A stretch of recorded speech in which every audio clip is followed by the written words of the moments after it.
Good morning everyone, welcome back to my another mini blog. আজকে আমি তোমাদের সাথে আমার ডেলি রুটিন শেয়ার করব। সকালবেলা উঠে আগে স্নান করে নিয়েছি। আজকে যেহেতু বৃহস্পতিবার, তাই ঘরের অনেক কাজও থাকে, তাই আগে চাটা খেয়ে নিয়েছি, কারণ চা খেতে খেতে নাহলে অনেক দেরি হয়ে যায়। তারপরে চলে গেলাম স্নান টান করে পুজো দিতে।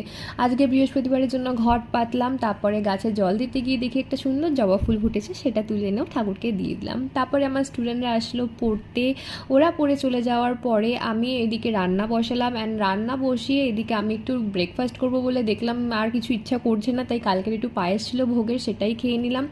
আর তারপরে রান্না হয়ে যাওয়ার পরে মুখে লাগালাম ফেস প্যাক। আর আজকে রান্না করেছিলাম হচ্ছে ভাত, উচ্ছে আলু সেদ্ধ, ডাল, কাঁচকলার কোপ্তা, ডিম, বাস।